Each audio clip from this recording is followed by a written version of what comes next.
Mystery of the Sea by Bram Stoker. Chapter 48. Dunby Haven. We had today been so hot in the immediate pursuit of Marjorie that we had hardly been able to think of the other branches of our work. But all at once the turn of the wheel brought up as the most important matter before us what had been up to now only a collateral. Hitherto the Seagull had been our objective, but now it must be the Wilhelmina. Adams had been in charge of the general investigation as to these boats, whilst Montgomery had been attending to local matters. It was to the former, therefore, rather than the latter, that we had to look for enlightenment. Montgomery and McRae were the first to arrive, coming on horseback from Fraserburgh, the former with all the elan and abandonment of a sailor ashore. He was frightfully chagrined when he heard that the Seagull had got safely away. "Just like my luck," he said. "I might have got her in time if I had known enough. But I never even heard of Gardentown till your wire came to me. It isn't on the map." He was still full of lamentings, though I could tell from the way he was all nerved and braced up that we should hear of him when the time for action came. When we arrived at the station at Macduff to meet Adams, we hurried him at once into the carriage which we had waiting. He gave us his news as we hurried off to Gardentown. We felt that it might be a mistake our going there, for we should be out of the way of everything. But we had made arrangements for news to be sent there, and it was necessary we should go there before holding our council of war. Adams told us that the whaler Wilhelmina had been reported at Lerwick 2 days ago, but that she had suddenly left on receipt of a telegram, hurrying in the last of her stores at such a rate that some of them had actually been left behind. He had not been able to gain any specific information by wire. The master of the ship had said to the harbour master that he was going to Nova Zembla, but nothing more definite could be obtained. When we got together in the hotel at Gardentown, we were surprised by another arrival, none other than Don Bernardino, who had come by the same train as Adams, but had had to wait to get a carriage. We had got away so quickly that none of us had seen him. Things were now at such a stage that it would not do to have any concealment whatever, and so after a moment in private with the Don, I told my companions of the attack on the Spaniard in my house, and of the carrying off of the great treasure. I did not give any details of the treasure or its purpose, nor did I even mention the trust. This was now the Don's secret, and there was no need to mention it. We all agreed that if we should have any chance at all of finding Marjorie, it would be by finding and following the members of the gang left on shore. Sam Adams, who was, next to the Secret Service men, the coolest-headed of our party, summed up the situation. "Those fellows haven't got off yet. It is evident they only came to look for the treasure after Miss Drake had been shipped off from Gardentown, and I'm pretty sure that they are waiting somewhere round the coast for the Wilhelmina to pick them up, or for them to get aboard her somehow. They've got a cartload of stuff at the very least to get away, and you may bet your sweet life that they don't mean to leave it to chance. Moreover, you can't lay your hand at any minute on a whaler ready for shanghaiing anyone. This one has been fixed up on purpose and was waiting up at Lerwick for a long time, ready to go when told. I think myself that it's more than likely she has orders to take them off herself, for a fishing smack like the Seagull that has to be in and out of these ports all the time doesn't want to multiply the chances of her discovery. Now that she has done a criminal thing and is pretty sure that it can't be proved against her, she'll take her share of the swag or whatever was promised her and clear out. If the Wilhelmina has to get off the gang, it'll have to be somewhere off this coast. They are nearly all strangers to start with, and wouldn't know where else to go. If they go south, they get at once into more thickly peopled shores, where the chances of getting off in secret would be less. They daren't go anywhere along the shore of the Firth, for their ship might be cut off at the mouth, and they might be taken within the 3-mile limit and searched. Beyond the Firth they can know nothing. Therefore, we have got to hunt them along this shore, and from the lie of the land I should say that they will try to get off somewhere between Old Slains and Peterhead. And I'll say further that inasmuch as the shore dips in between Whinnyfold and Girdleness outside Aberdeen, the ship will prefer to keep up the north side so that she can beat out to sea at once when she has got her cargo aboard. Sam is about right, broke in Montgomery. I have been all along the coast since we met, surveying the ground for just this purpose. I tried to put myself in the place of that crowd, and to find a place just such as they would wish. They could get out at Peterhead or at Bottom, and so I have set up a watch at these places.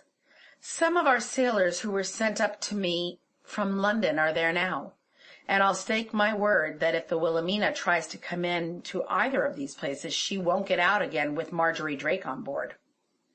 But it's not their game to come near a port. They've got to lie offshore, somewhere agreed on, and take off their friends in a boat.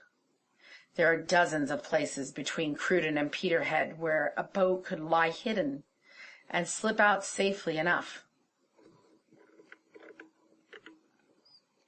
When they got aboard, they could hoist in the boat or scuttle her, and then up sails and off before anyone was the wiser. What I propose, therefore, is this, for I take it I'm the naval expert here, such as it is. We must set a watch along this bit of coast, so as to be ready to jump on them when they start out. We can get the Keystone to lie off Buchan, and we can signal her when we get sign of our lot. She'll be well on the outside, and these scallywags don't know that she'll be there to watch them. When the time comes, she'll crowd them into shore, and we'll be ready for them there. If she can hunt the Wilhelmina into the Firth, it will be easy enough to get her. Fighting Dick Morgan isn't a man to stand on ceremony, and you can bet your bottom dollar that if he gets a sight of the Dutchman, he'll pretty well see that she hasn't any citizen of the United States aboard against her will. Dick wouldn't mind the people in Washington much, and he'd take on the Dutch tomorrow as well as the Spaniards. Now, if in addition this gentleman's yacht is to the fore, with any one of us here aboard to take responsibility, I guess we can overhaul the whaler without losing time. I'll be aboard, said Donald McRae quietly. The Sporan is due at Peterhead this afternoon. Just you fit me up with signals so that we'll know what to do when we get word, and I'll see to the rest. My men are of my own clan, and I'll answer for them. They'll not hang back in anything when I'm in front of them. I wrung the hands of the two young fellows. East and west it was all the same. The old fighting gallantry was in their hearts, and with the instinct of born captains, they were ready to accept all responsibility. All they asked was that their men should follow them. They immediately sat down to arrange their signals. Montgomery was, of course, trained in this work, and easily fixed up a simple scheme by which certain orders could be given by either flags or lights or rockets. There was not need for much complication. It was understood that when the Wilhelmina should be sighted, she should be boarded at once, wherever and however she might be. We were, one and all of us, prepared to set at defiance every law, international, maritime, national, or local.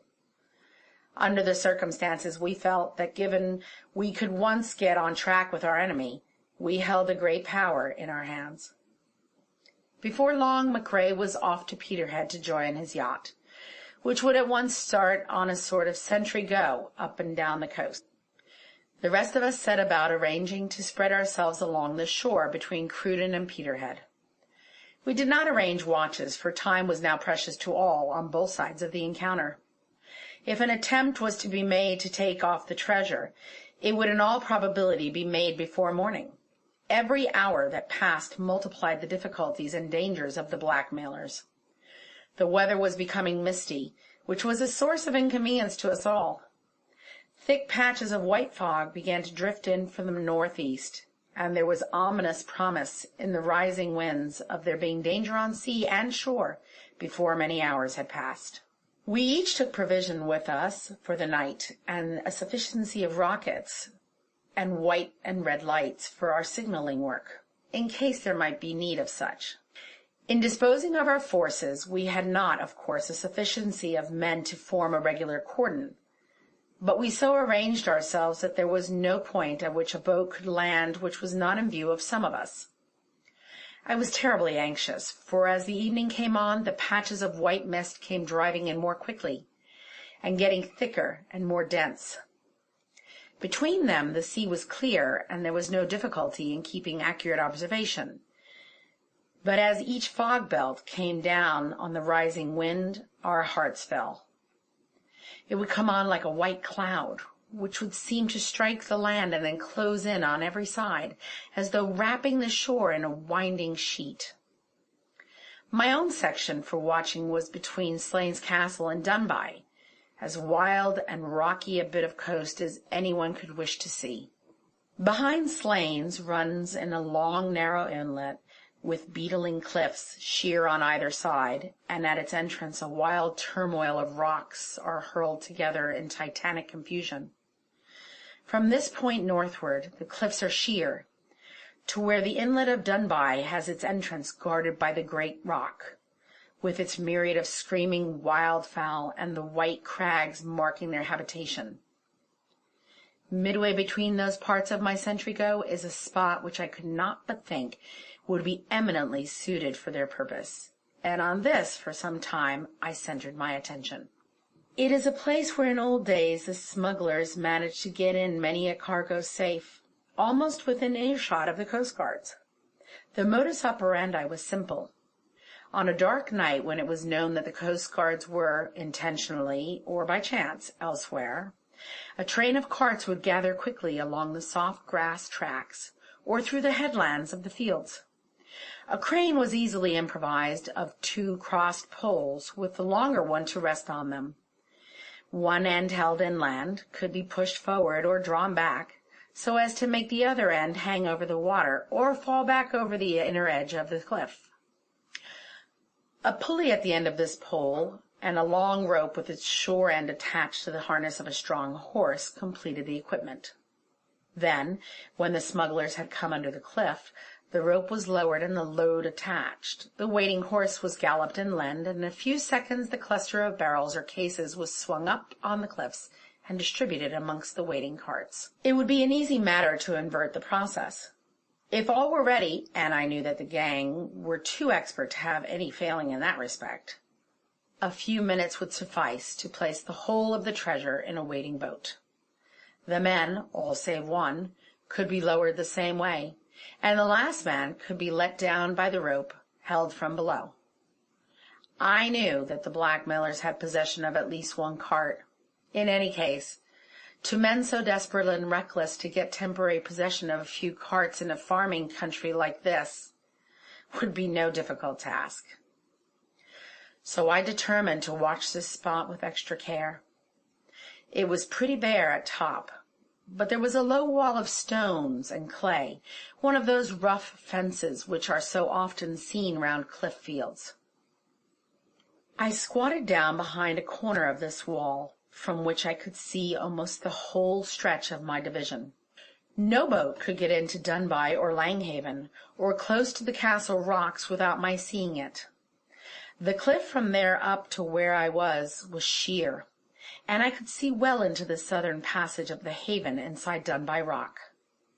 Sometimes, when the blanket of fog spread over the sea, I could hear the trumpeting of some steamer far out, and when the fog would lift, I would see her funnels spouting black smoke in her efforts to clear so dangerous a coast. Sometimes a fishing boat on its way up or down would run inshore, close-hauled, or a big sailing vessel would move onward with that imperceptible slowness which marks the progress of a ship far out at sea. When any fishing boat came along, my heart beat as I scanned her with the field glass which I had brought with me. I was always hoping that the Seagull would appear, though why I know not, for there was now little chance indeed that Marjorie would be on board her. After a spell of waiting, which seemed endless and unendurable, in one of the spells of mist I thought I saw on the cliff a woman, taking shelter of every obstacle, as one does who is watching another. At that moment the mist was thick, but when it began to thin and to stream away before the wind in trails like smoke, I saw that it was Gormala. Somehow, the sight of her made my heart beat wildly. She had been a factor of so many strange incidents in my life of late years, incidents which seemed to have some connection or fatal sequence, that her presence seemed to foretell something fresh, and to have some kind of special significance. I crouched still lower behind the corner of the wall and watched with enhanced eagerness. A very short study of her movements showed me that she was not watching any specific individual. She was searching for someone or something, and was in terror of being seen rather than of missing the object of her search. She would peer carefully over the edge of the cliff, lying down on her face to do so, and putting her head forward with the most elaborate care. Then, when she had satisfied herself that what she sought was not within sight, she would pass on a little further and begin her survey all over again. Her attitude during the prevalence of a mist was so instructive that I found myself unconsciously imitating her. She would remain as still as if turned to stone, with one ear turned windward, listening with sharp, preternatural intentness. I wondered at first that I could not hear the things that she manifestly did, for the expression of her face was full of changes. When, however, I remembered that she was born and reared amongst the islands, and with fisher folk and sea folk of all kinds whose weather instincts are keener than is given to the inland born, her power was no longer a mystery. How I longed at that moment to have something of her skill! And then came the thought that she had long ago offered to place that very power at my disposal, and that I might still gain her help. Every instant, as past things crowded back to my memory, did that help seem more desirable. Was it not her whom I had seen watching Don Bernardino when he left my house? Mayhap she had guided him to it. Or might it not have been Gormala who had brought the blackmailers to my door? If she had no knowledge of them, what was she doing there now? Why had she sought this place of all places? Why at this time of all times?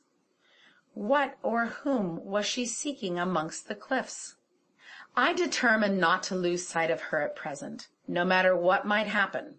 Later, when I had come at her purpose, either by guessing or by observation, I could try to gain her services.